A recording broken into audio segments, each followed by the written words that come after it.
Welcome to Rivers in the Wasteland. I'm your host, Amanda Williams, and today I'll be sharing one embarrassing story that turned into one heck of a testimony of God rising to the occasion when I desperately needed Him to come through. If you have kids in school, you know that pickup time can be a whole ordeal. If you don't, well, let me tell you. If you want to be first in the car line, you have to get there pretty early. If you have younger kids, you need to coordinate nap schedules. Sometimes it's smooth, but sometimes it's a real mess. One day, I was magically able to get our two middle girls down for naps at the same time. I was about 8 months pregnant with our youngest, so the fact that I actually had some downtime was a total gift from the Lord. In our house, naps are sacred. I never want to get a kid up from a nap if they aren't ready. One day, I was really pushing it though, because I knew I had to leave to get our oldest from school, but I didn't want to wake them up. So I waited to the very last second. I was watching the clock and then finally realized I needed to just wake them up, get them in the car, and hope that they fell back asleep.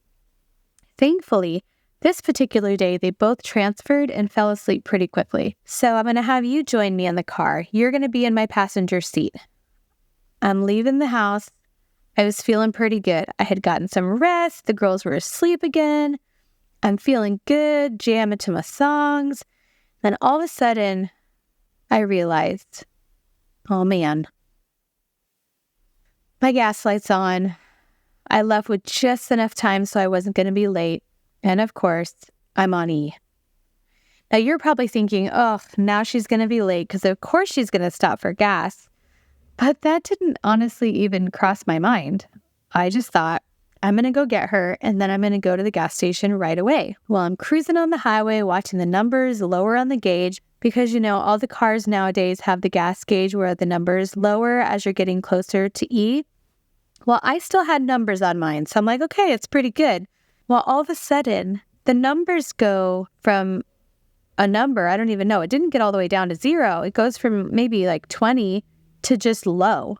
It skips everything between 20 and 0 and goes to low. I'm thinking, well, what does that mean? Does that mean 20 more miles? Does that mean 0? Does that mean 5? Does that mean 10? Like, what are we talking here? I need more detail. But then it happened. Yep, I ran out of gas on the freeway on the way to get my daughter from school. All of a sudden, I realized, well, now I'm definitely going to be late, because we're going to run out of gas and I'm going to have someone come and help me. It's going to be a whole deal, a bigger ordeal than it would have been if I would have just stopped for gas. But anyways, I was past that point. So I called my mother-in-law because, of course, when this happened, Eric was out of town. So I couldn't even call him for help. I call my mother-in-law and I say, this is what's going on. I'm coasting on the highway. I need you to get Amelia from school. Thankfully, she answered. Thankfully, she was home. She lives right by the school. So she was able to go and get Amelia from school. Then I had to hang up with her, and then I had to call the school to give them permission to have Amelia get picked up by somebody else. So I get both of those things done, and then I'm like, oh my gosh, I've got to get to safety. I don't know what's going to happen here, but we're gonna have to make this happen. So I asked the Lord. At first, my prayer was, oh my gosh, Lord, please help me. And then something switched in my brain, and I said, you know what, Jesus, we're going to do this. You are with me. We are going to get to safety. We are going to be just fine. So I'm all the way in the far left lane, and I knew I needed to get all the way over. I had just passed an exit, so I knew I had a couple miles in between. So I had to get all the way over without using my brakes much, because if you ever run out of gas, brakes are not your friend. You need all the momentum that you have so that way you can get to where you need to go. So I get all the way over, and I kind of pictured God like out there, like Jesus with a vest on, like an orange vest, like, if you've ever seen those people in the parking lot for an event, they have the vest and like the little traffic director things, and they're like telling people to stop and people to go. That's kind of what I pictured him doing for me on the highway. And so we get all the way over to the right lane, and I see the off-ramp, and I see a Quick Trip gas station off in the distance. But I was going to have to get off the freeway and take a quick right and then take a really quick left. There was a couple lanes of traffic in between where I was going to have to get over. So I'm thinking, okay, if I can get off the freeway, if I can just keep going through that right turn and just get all the way over in one foul swoop, then that would be the best case scenario. Well, I get on the off-ramp, and of course, what happens? a red light. So I stop at the red light.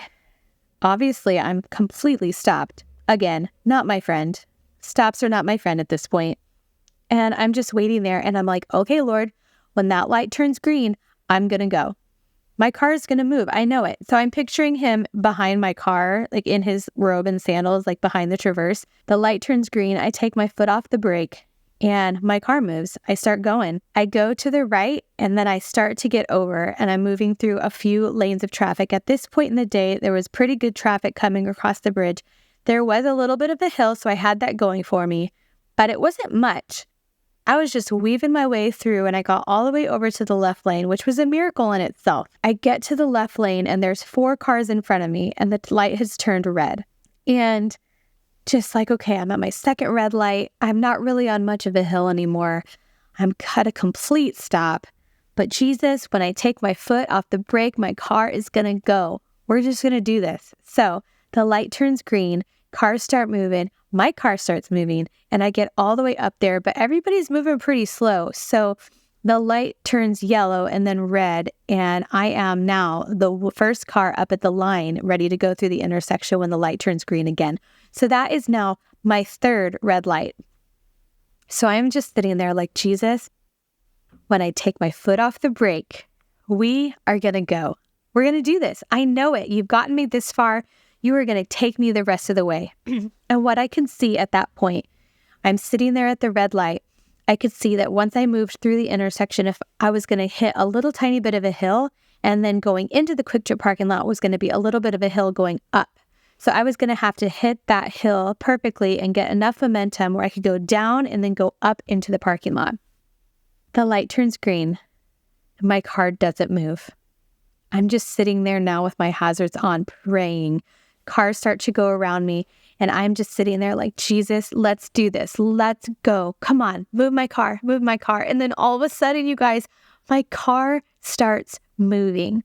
I start moving from a dead stop through the intersection. And I'm at this point, my power steering is hardly working. If you've ever been in a car that's kind of stalled, your car kind of goes back a couple generations to where there's no power steering and all of a sudden like you're really having to work that wheel all the way around. That's what was happening. So at this point, I was rocking my giant pregnant body back and forth as if that was what was going to help me. Then I turned through the intersection and hit the hill going down just right to where I picked up enough momentum to then go up the little hill into the Quick Trip parking lot. And my car just dies. It doesn't even come to a rolling stop. I go from going up the hill to a complete stop. He got me where I needed to go. I had 2 kids in the back seat, a giant pregnant belly, and no gas in my car. And I was able to make it from the far left lane on the highway all the way off through 3 red lights into a parking lot safely. Now, when my car stopped, I just started to sob. I broke down literally and emotionally. I'm sitting in my car sobbing, trying to catch my breath. And this little blonde woman runs over to my car. I'm sitting there sobbing, trying to catch my breath, thinking I'm going to have to hop out of the car and waddle to find a big strapping man to come and push my car to where it needs to go. And all of a sudden, before I could even exit the car or catch my breath, this little blonde woman runs over to my car. She must have saw the whole thing happen. She has me roll down my window and she said, "What just happened? What is going on?" She sees that I'm pregnant. She sees I have the kids in the back seat. And I just said, "I ran out of gas.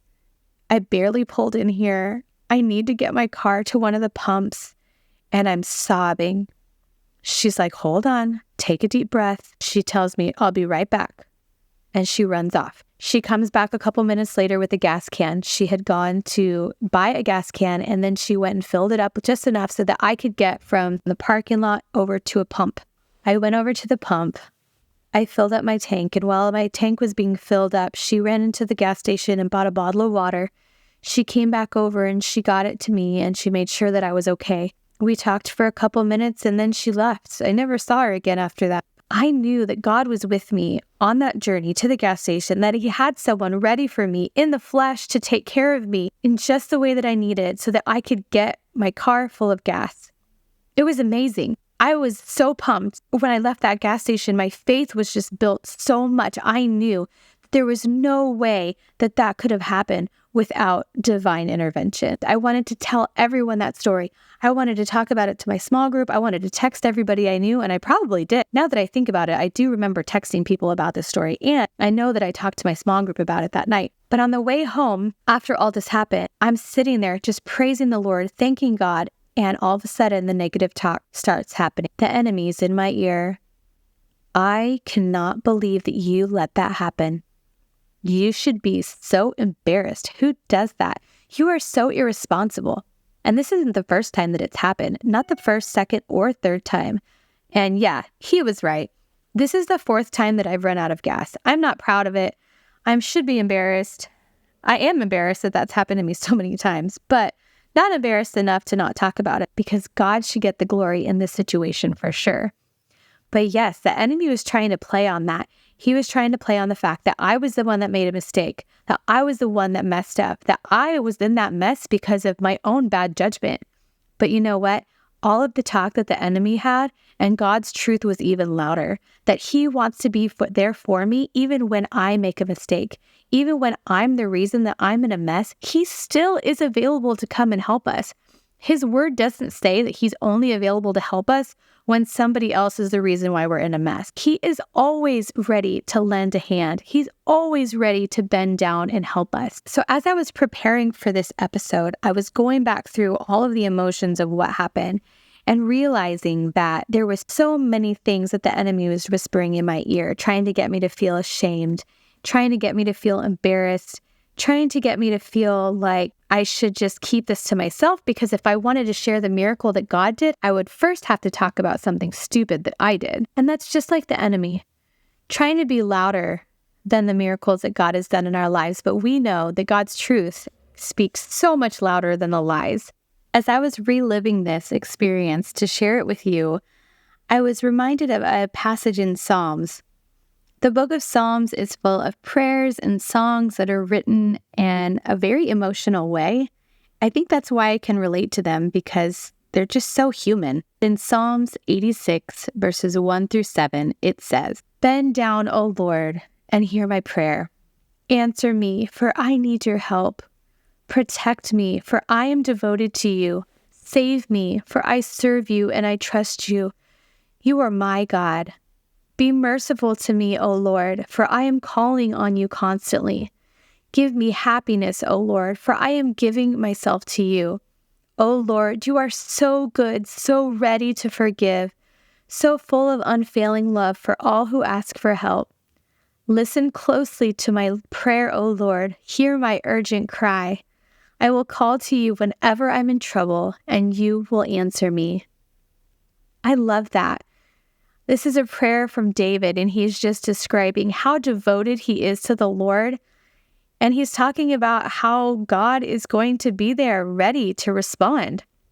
And some people might say, oh, well, this isn't really a promise of God. This is just somebody crying out and hoping that God will respond the way that they want to. But then in Psalms 91, in verses 14 through 16, the Lord says, "I will rescue those who love me. I will protect those who trust in my name. When they call on me, I will answer. I will be with them in trouble. I will rescue. I will honor them. I will reward them with a long life, and I will give them my salvation." This is a promise of God. If you love Him, and if you serve Him, and if you trust Him, He will rescue you. He will reward you with a long life. It's something that He guarantees, you guys. So when you come into the moments of life where you might just be in a mess, you might be in an urgent situation where the only way that you can get to where you need to go safely is with the Lord divinely intervening, call out to Him. He's telling you here that He will respond. And He doesn't always respond in the way that we want Him to, or maybe think that we need Him to. But I do believe that His promises are true, and I do believe that He does respond. He says it here. He is a promise keeper. He keeps his word. So if you are ever in a situation where you don't know if he's going to come through, or if you don't believe that he can or will, I want you to remember this story. I want you to remember the time that I made a mistake and ran out of gas on the highway, and how God was so quick to jump in, so quick to run to my side, and he got me exactly where I needed to go. I know in my heart that he was with me that day, and he was absolutely the reason why I made it to that quick trip. And I hope that this story brings you encouragement. I hope this story doesn't stop at showing you a time where I did something stupid, but I pray that it glorifies him and shows you that he is capable, that he is able. Going back through this story, I was not only reminded that it's always better to be a few minutes late when we need to do something that is necessary, but I was also reminded just how good God is and how quick he is to show up for us. So we come to him expectant, believing that he is able and ready to be there when we need him. Thank you for joining me today. If this episode resonated with you, or if this podcast has been a blessing in your life, please leave a review on your favorite platform. And don't forget to subscribe so you'll be notified of all upcoming episodes. Remember that God is at work today in mighty ways, ready to make rivers in the wasteland. If he can do it for me, I know he can do it for you.